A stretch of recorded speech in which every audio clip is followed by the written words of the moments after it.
우리는 전쟁 중입니다. 1953년 7월 27일 휴전한 이래 70년이 지났습니다. 그래도 정전, 그러니까 전쟁을 끝나는 것, 정전이 아니라 휴전 상태입니다. 정전하면 되지 하고 쉽게 생각할 수도 있지만 그렇게 단순한 문제가 아닙니다. 헌법 제3조가요. 대한민국의 영토는 한반도와 그 부속 도서로 한다 이렇게 되어 있습니다. 헌법에 의하면 우리 대한민국을 넘어서 북한 땅까지 대한민국의 땅입니다. 현재 북한 정권은 불법으로 대한민국의 땅을, 대한민국의 국민을 점령하고 있는 거죠. 그러니까 현 상태에서 정전을 하려면 우리가 북한 땅을 포기를 해야 하는 겁니다. 그리고 헌법을 고쳐야지만 가능해지는 일입니다. 정전이 아니라 휴전 상태이기 때문에 끊임없이 갈등이 존재하고 때로는 크고 작은 다툼이 발생하기도 합니다. 여러분, 우리가 어떤 전쟁이 발생했어요? 전쟁에서 승리하려면 어떻게 해야 될까요? 가장 기본적으로 강력한 무기와 힘이 필요합니다. 그래서 북한 정권은 주민들이 굶어 죽어가고 수해가 나서 수많은 사람들이 죽어나가도 핵무기를 개발하는데 혼신의 힘을 쏟고 있습니다. 다른 곳으로는 이길 수 없으니까 여기에 모든 것을 쏟아붓는 거죠. 최후의 무기를 갖는 거죠. 힘과 무기 중요합니다. 그러나 이것보다 중요한 것이 있는데 그것이 전략입니다. 전략을 잘 쓰면 적은 힘으로나마 승리할 수 있습니다. 그런데 전략을 잘못 쓰면 큰 힘을 가지고도 패하는 경우가 있습니다. 여러 전략들이 필요하는데 그 중에서도 아주 효과적인 전략, 그것이 적의 내부를 분열시키는 겁니다. 분열이란 힘을 나누는 거죠. 아무리 상대가 큰 힘을 가지고 있다 할지라도 이 힘을 나누어 버리면 그 힘이 무력화되는 겁니다. 오늘 우리가 살아가는 우리의 사회를 보면요, 내부 분열이 심각하다는 것을 우리는 알 수가 있습니다. 동과 서로 나누어져 있고요, 좌와 우로 나누어져 있습니다. 연령별로도 나누어져 있고 성별로도 나누어져 있습니다. 여기에 정치적 성향이 더해지면 아주 극단적으로 나누어져 있는 것을 우리는 알 수가 있습니다. 분열이 심각한 거죠. 이런 전쟁 외에 우리는 또 다른 전쟁을 하고 있습니다. 믿는 자들이 하고 있는 전쟁이 있죠. 사실 이 전쟁이 훨씬 중요한 전쟁입니다. 그것은 영적인 전쟁입니다. 근신하라, 깨어라, 너희 대적 마귀가 우는 사자처럼 두루다니며 삼킬 자를 찾고 있다. 무슨 말이에요? 이 영적인 전쟁은 휴전이 아니다 이 말이죠. 현재 전쟁 중이에요. 우리의 대적 마귀는 지금도 쉬지 않고 우리를 공격하고 있는 겁니다. 그래서 근신하라, 깨어라, 이 말은 다시 이야기하면 정신을 바짝 차리고 싸워라, 그런 말이죠. 우리 같이 따라합시다. 정신을 바짝 차려라. 정신 바짝 차리고 있으라는 거예요. 마귀가 우리의 힘을 무력화시키는 전략 중 하나가 내부 분열입니다. 내부 분열의 방편이 거짓 선지자인 거죠. 본문은 이렇게 이야기합니다. 거짓 선지자들을 삼가라. 거짓 선지자들을 삼가라 이렇게 되어 있죠. 한 명이 아니라 여러 명이 있다는 것을 예고하고 계시는 겁니다. 마태복음 24장 5절에는요. 많은 사람들이 내 이름으로 와서, 많은 사람들이라는 거예요. 그리고 24장 11절에는요. 거짓 선지자가 많이 일어나 많은 사람을 미혹하겠으며, 거짓 선지자들이 많이 온다는 거예요. 많이 있다는 거예요. 본문의 거짓 선지자는요, 기본적으로 이단들을 지칭한다고 볼 수가 있습니다. 초대 교회에서부터 교회가 시작된 이래 2000년이 지난 지금에 이르기까지 이단들은 끊임없이 어느 시대 어느 지역에든지 존재했습니다. 당연한 것이죠. 영적 전쟁 중이고 마귀는 하나님을 대항해가지고 직접적으로 싸울 수가 없잖아요. 그러니까 자기의 연약한 힘으로 하나님의 백성들을 괴롭히는 방법이 내부 분열인 거죠. 마귀는 거짓을 선택하여 우리를 내부 분열시키고 미혹시키는 전략을 사용하고 있습니다. 끊임없이 거짓 선지자들을 보내서 할 수만 있으면 택한 자들이라도 미혹하려고 애를 쓰고 있는 거죠. 우리에게 있어서 이단에 대한 경각심이 더 많아지게 된 계기가 신천지와 구원파의 역할에 있었다고 할 수가 있습니다. 신천지는 다른 이단들과 달리 거짓말을 전도의 방편으로 사용했습니다. 지금은 드러내놓고 전도하기도 하죠. 저한테도 일주일에 한 번씩 편지가 옵니다. 신천지에서 자필로 편지를 써가지고 개인의 이름으로 오는데 그 주소가 뚝방길로 돼 있어요. 저기 오면 읽어보지도 않고 휴지통에 버립니다. 드러내놓고 하긴 해요. 그러나 여전히 거짓말을 합니다. 코로나 때에 신천지가 이 코로나가 확산되는 계기가 되어가지고 전국적으로 신천지가 드러났고 믿는 자나 믿지 않는 자가 경계하는 대상이 되었습니다. 구원파는 세월호 사건으로 실체가 드러나기도 했죠. 구원파에서도 일주일에 한 번씩 편지가 옵니다. 저한테. 그거는 정직하게 구원파라고 써가지고 와요. 구원파라고 해가지고. 편지를 써가지고 오면 여전히 쓰레기통으로 그대로 이제 직통으로 갑니다. 이 구원파는 요즘 어떤 식으로 전도를 하냐면 무료로 모든 것을 가르쳐 줍니다. 악기도 무료로 가르쳐 주고 영어도 무료로 가르쳐 주고 해외 연수도 무료로 시켜 줍니다. 구원파라고 이름을 쓰지 않고 무슨 단체 이름을 써가지고 혹시 여러분의 자녀들을 무료라고 해서 보내면 거기서 영어로 구원파 교리를 가르칩니다. 그래서 이제 그렇게 이끌어 가는 거죠. 우리 같이 따라 합시다. 공짜 좋아하지 말자. 공짜 좋아하다가 가는 거예요. 공짜 좋아하다가. 이런 이단들은요, 이단으로 이미 정제가 되었고 널리 알려져서 경각심을 가지고 경계할 수가 있습니다. 더 큰 문제는 사실 교회 안에 있습니다.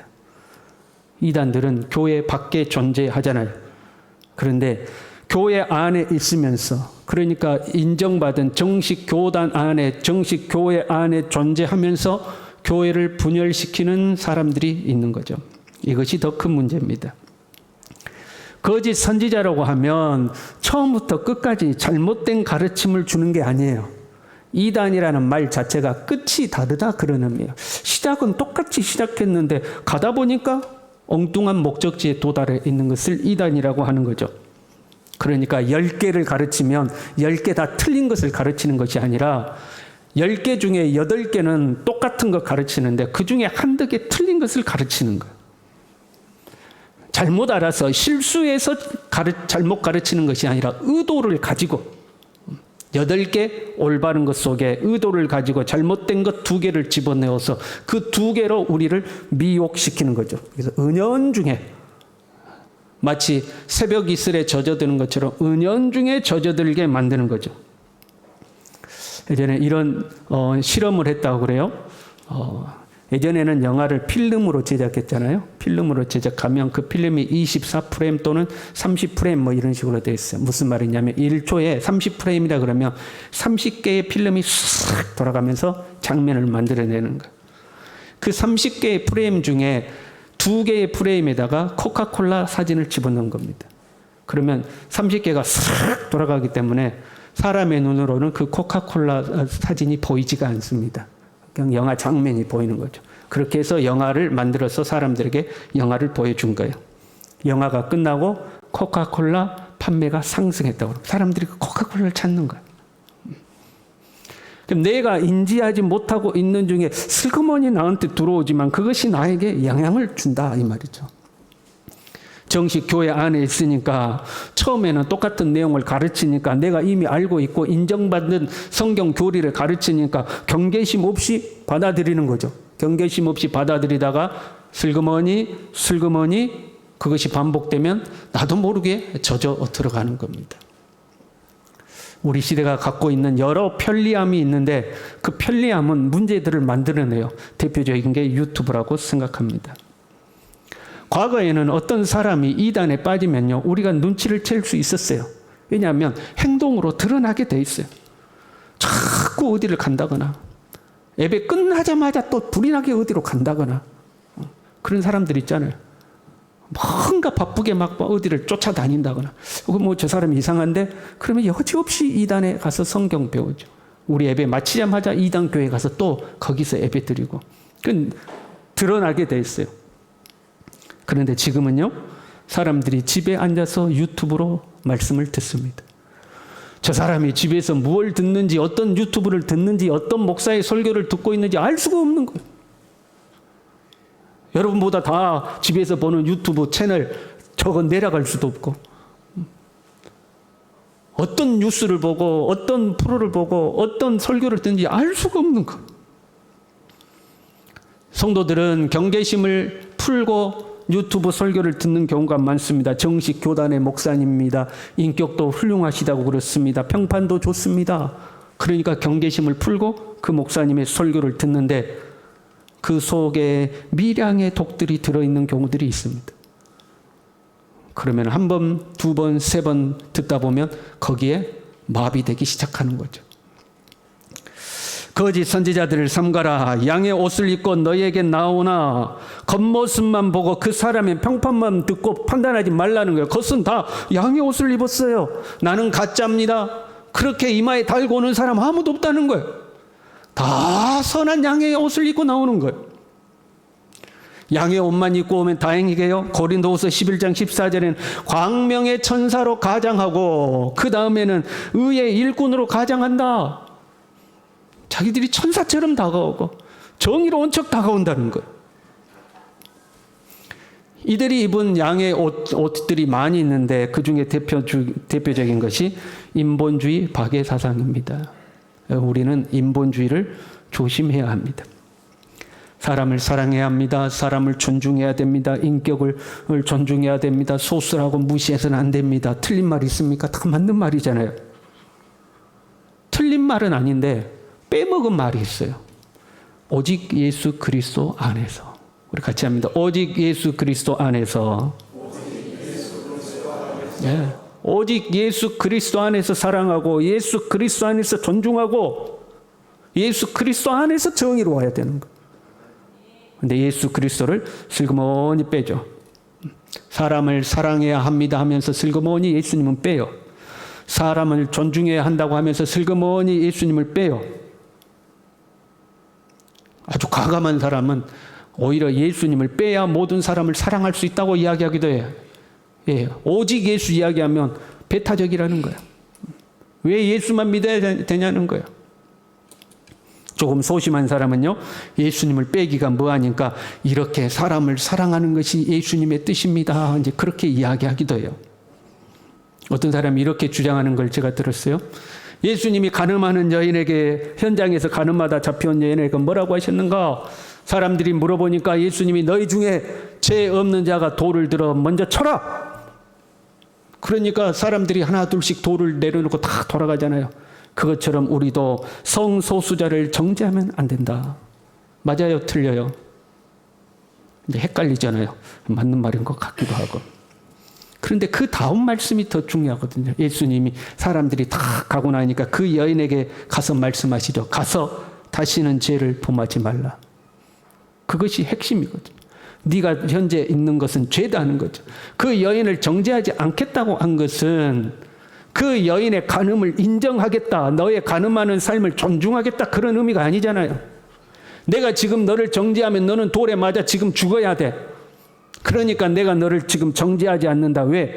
회개하고 돌이켜 새로운 삶을 살 수 있는 기회를 준다 이 말이죠. 그래서 다시는 죄를 범하지 말라 이렇게 말씀하신 거죠. 그런데 예수님의 말씀을 탁 가지고 와서 그것을 살짝 비틀어서 우리도 성소수자를 정죄하면 안 된다. 그렇게 이야기하는 거예요. 사랑, 존중, 평등, 인격, 정의 뭐 이런 선한 단어를 사용하기 때문에 우리가 속기가 쉬워요. 인본주의를 우리는 경계하고 조심해야 합니다. 우리 같이 따라합니다. 오직 예수 그리스도 안에서 사랑, 오직 예수 안에서 정의, 오직 예수 안에서 존중. 그 예수님을 빼버리면 안 되는 거예요. 예수님 안에서 사랑하고 예수님 안에서 존중하고 예수님의 말씀 안에서 정의로워야 되는 것. 16절에요. 그들의 열매로 그들을 알지니, 그들이 어떤 설교를 하는지 어떤 강의를 하고 다니는지 분별하는 것 중요해요. 그러나 그것보다 더 확실한 것은 열매를 보라는 거예요. 마리아 누가 못합니까? 마리아 정의롭고 마리아 선하고 마리아 좋은 말 다 할 수 있는 거죠. 그런데 열매를 보라는 거. 어떤 사람이요? 공평한 분배, 그러니까 어떤 수익이 나면 부자나 가난한 자나 똑같이 나누는 공평한 분배, 공유의 정신, 내 것 네 것 없이 함께 공유하여 사는 삶, 그것을 정의라고 설명하고 책을 썼어요. 그 사람은 그 책을 팔았습니다. 그 내용을 강연하며 전 세계를 다니면서 돈을 벌었어요. 그러면 자기가 쓴 책 내용대로 하면 어떻게 해야 되겠어요? 공평한 분배, 공유의 정신 실천해야 되지 않겠어요? 그런데 스위스에 뷰가 좋은 곳에 별장을 지어놓고 거기서 호화로운 삶을 살아요. 여러분, 그것이 정의입니까? 말과 삶이 다르다 이 말이에요. 우리 사회에서도요, 가난한 사람을 위하여, 약자를 위하여 부자들의 소유를 더 공평하게 분배해야 된다, 소리치는 사람들이 있어요. 그런데 가만 보면 자신은 정작 재산이 수십억에다가 강남의 고급 아파트에서 살아요. 가난한 자들을 위해서는 돈을 내놓지를 않아요. 그래 놓고 가난한 자를 위하여 한다는 거죠. 마리아 누가 못해요? 자기 것 좀 내놔야 될 거 아니에요. 그러면 삶은 없는 것. 목회자들도 마찬가지예요. 말씀을 해석함에 있어서 가난한 자들 편에서, 약자들 편에서, 소수자들 편에서 해석하고 설명하는 사람들이 있어요. 이들은 부자와 힘 있는 사람들은 악한 자들입니다. 힘없고 가난한 자들이 선한 자들이에요. 하나님은 힘없고 가난한 자들을 위하여 이하시는 하나님이에요. 그러면서 자신들은 정작 부자의 삶을 사는 거죠. 설교는 가난한 자를 위하여 하고 있는데 정작 자기는 부자로 살아요. 부자의 삶이 나쁘다는 것 아니에요?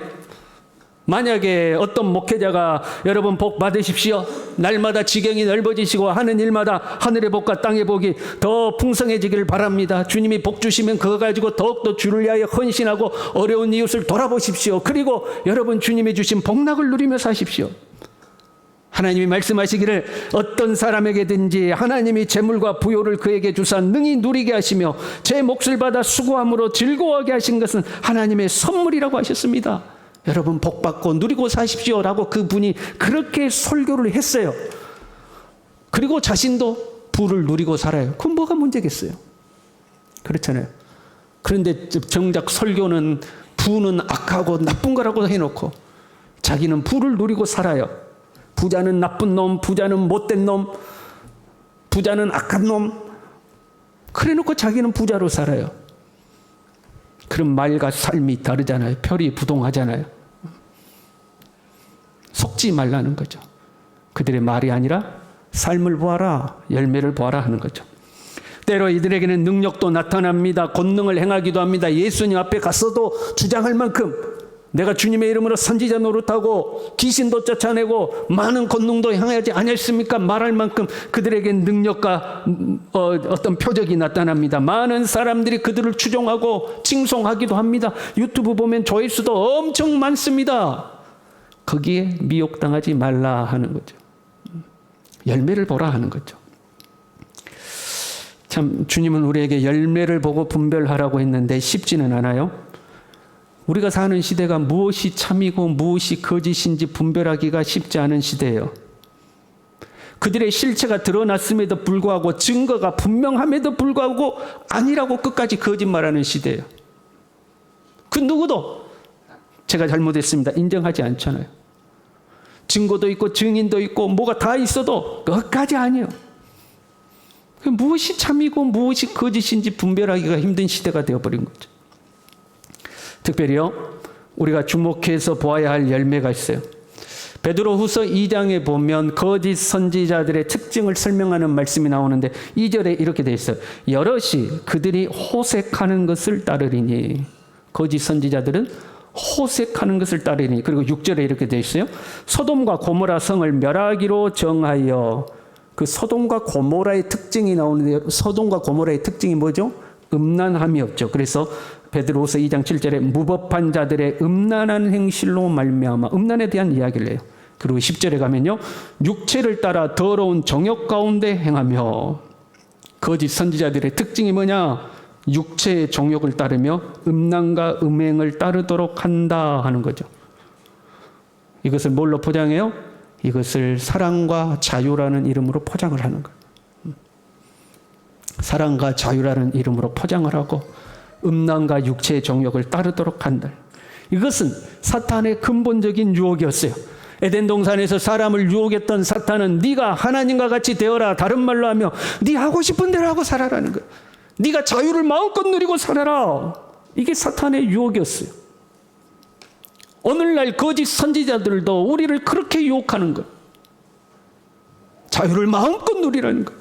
그것은 너의 자유라는 거예요. 하나님의 법을 떠나서까지 자유를 누리라는 거예요. 대표적인 것이 성적 타락이죠. 성적 타락을 사랑과 자유라는 이름으로 포장하는 거죠. 예수 그리스도는 우리를 거룩하고 순결하게 만드는 줄로 믿습니다. 아멘 하세요. 예수 그리스도는 우리를 거룩하고 순결하게 만드는 줄로 믿습니다. 고린도후서 11장 2절에요. 내가 하나님의 열심으로 너희를 위하여 열심을 내노니 내가 너희를 정결한 처녀로 한 남편인 그리스도께 드리려고 중매함이로다. 예수 그리스도의 남편으로서 우리를 더 순결하게 만들어 가는 거예요. 그러나 나는 뱀이 그 관계로 하와를 미혹한 것 같이 너희 마음이 그리스도를 향하는 진실함과 깨끗함에서 떠나 부패할까 두려워하노라. 거짓 선지자들은 우리를 진실함과 깨끗함에서 떠나게 하는 거예요. 부패하십시오, 타락하십시오, 음란하십시오. 그러면 안 통하잖아요. 그것이 자유입니다. 그것이 사랑입니다. 그것이 평등입니다. 그렇게 이야기하는 거예요. 우리는 그것을 잘 살펴야 되는 거예요. 그것을 잘 살펴야 되는 거예요. 우리를 향한 가르침이 우리로 하여금 순결하게 하는지 아니면 자유라는 이름으로 부패하게 하는지. 우리 사회는 어느 때보다도 분열되어 있어요. 교회도 마찬가지예요. 교회 안에서도 분열되어 있어요. 정치적으로 분열되어 있어요. 교회 안도 좌와 우로 나누어져 있어요.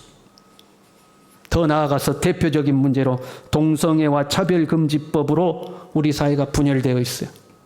교회 안에서도 분열되어 있어요. 반대하는 교회, 찬성하는 교회. 이것을 우리는 분별의 기회로 삼아야 해요. 누가 예수 그리스도의 말씀 중심에서 떠나서 사람 중심, 인본 중심으로 우리를 인도한다면, 누가 주님이 주신 자유를 악용해서 너도 자유롭게 살아라고 하면서 우리를 타락의 길로 인도한다면, 누가 하나님의 사랑을 악용해서 우상도 이방신도 사랑해야 된다고 말하면 우리는 경각심을 가지고 분별해야 돼.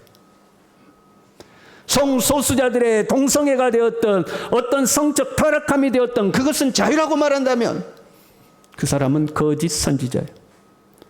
그리스도를 향한 순결함과 거룩함에서 우리를 멀어지게 하는 가르침은 다 거짓된 것들이에요. 경각심을 가지고 분별해야 해요. 쉽지 않은 싸움이에요. 우리보다 먼저 복음을 받아들였고 우리에게 복음을 전해 주었던 선진 나라들이 이미 다 무너졌어요. 유럽은 두말할 것도 없고 미국도 두말할 것이 없어요. 다 무너졌어요. 우리는 깨어 있어야 할 줄로 믿습니다. 영적 분별력을 가지고 있어야 할 줄로 믿습니다. 경각심을 가지고 거짓 가르침들을 분별해야 돼요. 그래서 나를 지키고 내 가정을 지키고 내 자녀들을 지키고 거룩한 이 믿음의 길에서 벗어나지 않도록 경각심을 가지고 하나님 앞에 살아가는 우리 모두 될 수 있기를 바랍니다. 우리 함께 찬양하겠습니다.